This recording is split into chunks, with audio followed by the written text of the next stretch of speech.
नमस्कार बहुत स्वागत है आपका। मैं हूं रीनू। जांजगीर चांपा के मालखरौदा ब्लॉक के पेरीद गांव में बोरवेल में फंसे 10 साल के राहुल साहू को बाहर निकालने के लिए रेस्क्यू ऑपरेशन युद्ध स्तर पर जारी है। गुजरात से रोबोटिक्स की टीम बुलाई गई है। एनडीआरएफ और एसडीआरएफ की टीम मौके पर मौजूद है। कलेक्टर एसपी विजय सहित जिले के आला अधिकारी रात भर मौके पर मौजूद रहे और अभी भी 6 जेसीबी से मिट्टी खुदाई जारी है। तो वहीं बताया जा रहा है कि राहुल ने सुबह भी हलचल किया है। मौके पर प्रशासन के अधिकारी मौजूद हैं। राहुल को सकुशल बाहर निकालने का प्रयास जारी है। कलेक्टर का कहना है कि रेस्क्यू में अभी 5 से 6 घंटे का और समय लग सकता है। राहुल को केला और जूस पहुंचाया गया और परिजन से बात भी कराई गई। तो वहीं सीएम भूपेश बघेल की घटना पर लगातार नजर है। सीएम ने अधिकारियों से पल पल की जानकारी ली है। सीएम ने राहुल के माता पिता से भी बात की और इस घटना के बाद सीएम ने सभी कलेक्टर एसपी को खुले बोर बंद कराने के निर्देश दिए। रायपुर से बड़ी खबर, जहां मुख्यमंत्री भूपेश बघेल ने राहुल के माता पिता से बात की। राहुल के सकुशल वापसी का भरोसा दिलाया। पूरा शासन प्रशासन राहुल की सकुशल वापसी में लगा हुआ है। सीएम ने कहा तो वही धैर्य रखो, सकुशल होगी राहुल की घर वापसी।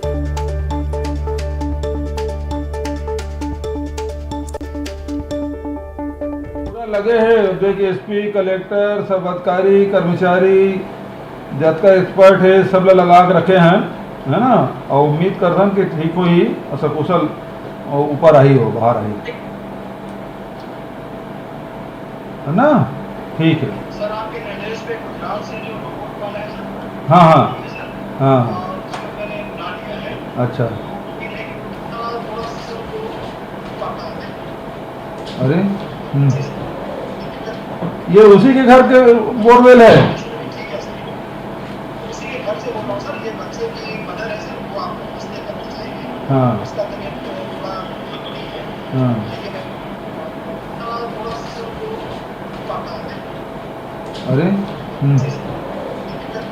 ये उसी के घर के बोरवेल है। ठीक है सर, उसी के घर से बोल रहा हूँ सर। ये बच्चे की मदर है सर, वो आपको मसले करना चाहिए। हाँ उसका तबीयत थोड़ा नहीं है, हाँ। लेकिन जी नमस्कार। सरकार पूरी तरह लगी हुई है। जी बताइए।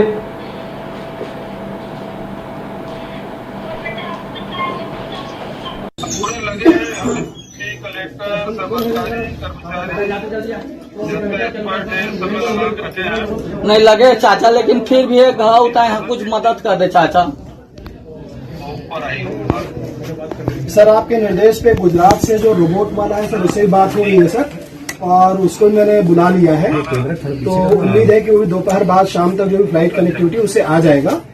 और कटक से भी टीम आ गई है सर। तो सारी टीम्स हम डिप्लॉय करके रखे हैं और आपके मार्गदर्शन में सर पूरी कोशिश है, बच्चे को हम लोग सकुशल निकाल देंगे सर।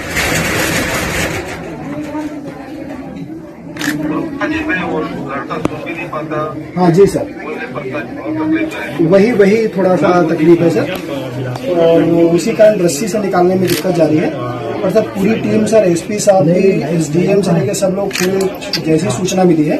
मैंने उनके माता पिता से और कलेक्टर, एसपी से वीडियो कॉन्फ्रेंस में अभी मैंने बात की और अभी तक बच्चा सकुशल है।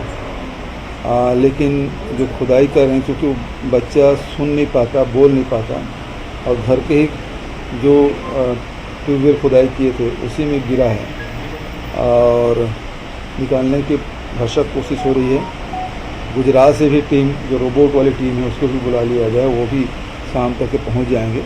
कटक से भी टीम आई हुई है। तो लगातार प्रशासन है वो लगा हुआ है। कलेक्टर, एसपी अभी नहीं है और एक एक जान की कीमत हमारे लिए महत्वपूर्ण है। उसे बचाने की भरपूर कोशिश हमारे। तो देखा आपने, जो पल पल की अपडेट है वो आप तक पहुंचाने की पूरी कोशिश है। जहां आपने ये भी देखा है कि मुख्यमंत्री भूपेश बघेल ने राहुल की जो परिजन उनसे बातचीत की है और साथ ही अधिकारियों को भी उचित निर्देश दिए गए हैं। हर संभव कोशिश की जा रही है कि राहुल को सुरक्षित बाहर निकाल लिया जाए। अब भारी मशक्कत करनी पड़ी। एसडीआरएफ, एनडीआरएफ की टीम को रेस्क्यू ऑपरेशन लगातार जारी है और ये कहा जा रहा है कि कुछ ही देर में राहुल तक पहुंचा जाएगा और उसे सुरक्षित बाहर निकाला जाएगा। आप देखिए कि कल से ही ये रेस्क्यू ऑपरेशन लगातार चल रहा था और चूंकि माता पिता काफी परेशान हैं, अच्छी बात यह है कि राहुल पूरी तरीके से होश में है, स्वस्थ है, रिस्पॉन्स भी कर रहा है, बातचीत भी कर रहा है, उसे खाने की सामग्री दी जा रही है, वो खा भी रहा है और उसे साथ ही पूरी निगरानी बनाए रखे हैं। ऑक्सीजन के सिलेंडर पहुंचाए जा रहे हैं ताकि उसका दम न घुटे, वो आसानी से सांस वहां पर ले सके। और ये कुछ आपको वीडियो भी दिखा रहे हैं जहां पर आप देख पाएंगे कि जेसीबी मशीनें लगी हुई हैं खुदाई के लिए। अब टनल बनाकर राहुल तक पहुंचने की कोशिश की जाएगी। 64 घंटों के देखिए, आप ये देखिए कि कई घंटे रेस्क्यू होता है, जहां पर 64 घंटे 50 घंटे न जाने और कितना लंबा वक्त हो जाता है, 2-2 दिन तक खुदाई होती है, उसके बाद बच्चे सुरक्षित बाहर निकल आते हैं। तो उम्मीद यहाँ पर भी ये जताई जा रही है, जो उच्च अधिकारी उनका यही कहना है कि पूरी कोशिश है कि सुरक्षित उसको निकाल लिया जाएगा, क्योंकि बच्चा पूरी तरीके से स्वस्थ भी है, डर भी नहीं रहा है, ठीक है। तो ये संभावना है कि हाँ, वो सही सलामत जल्द ही बाहर आ जाएगा। और जैसा कि आपने सुना था, आज जब डीएसपी से बात हुई तो उनका ये कहना था कि एक तरीका होता है कि रस्सी डालकर उसे पकड़ाया जाए और वो रस्सी पकड़ के ऊपर आ जाए, लेकिन वो काफी डरा हुआ है और वो जब गया था नीचे उसको डर लग रहा था रस्सी पकड़कर ऊपर आने में, और इस वजह से ये दूसरा तरीका अपनाया गया है जहां खुदाई करके दूसरी जगह से एक टनल बनाकर उस तक पहुंचा जाए और उसे बाहर निकाला जाए। तो ये तमाम प्रयास किए जा रहे हैं राहुल को बचाने के लिए। दुआओं का दौर भी शुरू हो चुका है, उसे सही सलामत अपने माता पिता तक पहुंचाने की जिम्मेदारी अधिकारियों ने ली है। और आप देखेंगे कि तमाम बड़े चेहरे भी यहां पर पहुंचे हुए थे देखने के लिए, और यहां पर उचित दिशा निर्देश दिए गए हैं। और साथ ही सीएम ने सख्ती दिखाई। सीएम का ये कहना है कि जो भी ये गड्ढे खोदे हुए हैं, जो भी बोरवेल के जरिए जो गड्ढे खोदे जाते हैं जिनमें बड़े हादसे होते हैं, उनको तुरंत बंद करने के निर्देश तमाम जिला कलेक्टरों को जारी किए गए हैं।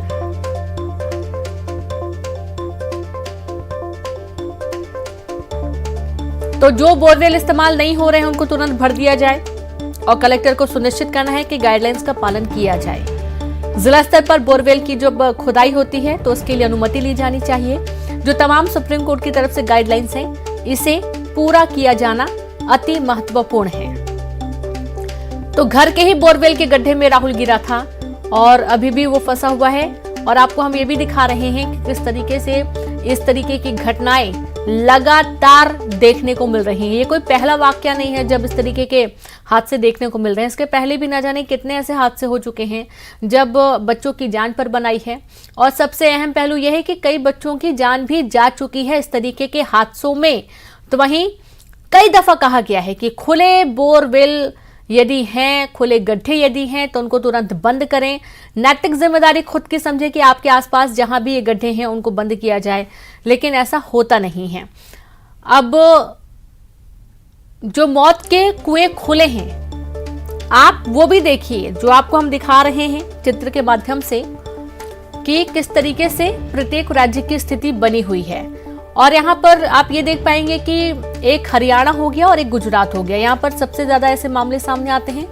उसके बाद तमिलनाडु में ऐसे मामले देखने को मिलते हैं, राजस्थान में भी कई मामले देखने को मिलते हैं। जैसा कि जानकारी मिली है कि रोबोटिक सिस्टम के माध्यम से भी अब राहुल तक पहुंचने की कोशिश की जाएगी। और राजस्थान, गुजरात, हरियाणा तमाम जगहों पर चूंकि हादसे बहुत ज्यादा होते हैं, तो प्लान तैयार किए जाने की बात कही गई है। ज्यादा जानकारी के साथ संवाददाता रोहित जुड़ गए हैं। रोहित, सवाल वही है कि आखिरकार और कितना वक्त लगेगा राहुल तक पहुंचने के लिए, क्योंकि टनल बनाए जाने की बात कही जा रही थी, अन्य तरीकों से भी राहुल तक पहुंचने की बात कही जा रही थी। अभी तक क्या हुआ है? देखिए रीनू, जो है राहुल से लगातार उनके परिजन संपर्क बनाने का प्रयास कर रहे हैं। जो टनल बनाने की जो प्लानिंग थी वो तो फेल हो गया है, क्योंकि कहीं न कहीं जो गड्ढे हैं वहां पे जो है एक चट्टान आ रहे हैं, जो चट्टान वो काफी सख्त है। तो इस वजह से जो है अभी जो गड्ढे हैं उसकी खुदाई बंद कर दी गई है और मिट्टी हटाई जा रही है। लेकिन जो राहुल के परिजन हैं वो लगातार जो है राहुल से संपर्क बना रहे हैं। आइए हम आपको दिखा रहे हैं कि किस तरीके से उनके भाई जो है, छोटे भाई, वो देख सकते हैं कि लगातार लगातार जो है राहुल से संपर्क बनाने का प्रयास कर रहे हैं। साथ ही साथ जो है उनके और बाकी के परिजन भी जो है यहाँ मौजूद हैं और राहुल से जो संपर्क साधने का प्रयास किया जा रहा है। जो उनके भाई है वो लगातार जो है केले और जो साधन संसाधन है वो अंदर डाल रहे हैं, चॉकलेट जो है भेज रहे हैं, केले भेज रहे हैं और राहुल उन्हें जो है ले भी रहा है और अंदर उसे खा भी रहा है। जो रेस्क्यू टीम है, रोहित जो प्लीज SDRF आपको रोकना की और चाहूंगी। एक सवाल ये है जो कि बार बार सभी के जहन में आ रहा है। 10 साल का बच्चा है, सारी बात समझता है, सब कुछ है, उसको बहुत अच्छे से मालूम है कि वो मुसीबत में है, टनल में वो गड्ढे में फंसा हुआ है। अब क्या जैसा कि एक तरीका होता है कि रस्सी डालकर बच्चा उसे पकड़ ले और उसको ऊपर खींच लिया जाए, क्या ये कोशिश नहीं हो पा रही है वहां पर? ये कोशिश भी की जा रही है कि मैं आपको दिखाता हूं कि किस तरीके से रस्सी एक जो है डाली गई है और राहुल को जो है एक लोहे की राड डाली गई है। देख सकते हैं आप तस्वीरों में कि जो है एक रस्सी डाली गई है अंदर में और उसमें लोहे की एक पाइप है और उसका जो छोटा भाई है वो लगातार राहुल को ये कहने का कोशिश कर रहा है कि एक झूला जो है, एक राड जो है डाला गया, इसे पकड़ो और खड़े होने की कोशिश करो। उनके भाई जो है, उनके परिजन जो है लगातार वही कह रहे हैं कि एक जो रस्सी गई है और जो आप देख सकते हैं कि किस तरीके से जो रेस्क्यू टीम है पाइप अंदर डाले हुए हैं और हुक जो डाले हुए हैं और उस हुक को पकड़ करके जो है उन्हें ऊपर जो है खींचने के लिए और राहुल को जो है लगातार ये कहा जा रहा है कि उसे जो है ऊपर लाया जाए और राहुल को बोल रहे हैं कि अपने कपड़े में उसे जो है फंसाएं। बिल्कुल। और रोहित आप लगातार नजर बना के रखिए, आगे आपसे जानकारी लेते रहेंगे, तस्वीरें भी दिखाएंगे। न्यूज 18 इंडिया ने टीआरपी के ताजा आंकड़ों में आज तक को पीछे कर दिया है। खबरों के तेज रफ्तार, मुद्दों पर जबरदस्त पकड़ और देश के सबसे अनुभवी चेहरों की बदौलत न्यूज 18 इंडिया ने आज तक से बाजी मारी है। ब्रेकिंग न्यूज, ग्राउंड रिपोर्ट, मुद्दों पर बहस हो या फिर देश विदेश की खबरों का संतुलित आंकलन हो, न्यूज 18 इंडिया हर कसौटी पर खरा उतरा है। निष्पक्ष और सटीक खबरों का दूसरा नाम न्यूज 18 इंडिया। पंचायत और निकाय चुनाव से जुड़ी हर खबर से अपडेट रहने के लिए आप देखिए हमारी खास पेशकश 4 की चौपाल शाम 4 बजे न्यूज 18 MP छत्तीसगढ़ पर। और इसी के साथ इस बुलेटिन में इतना ही। नमस्कार।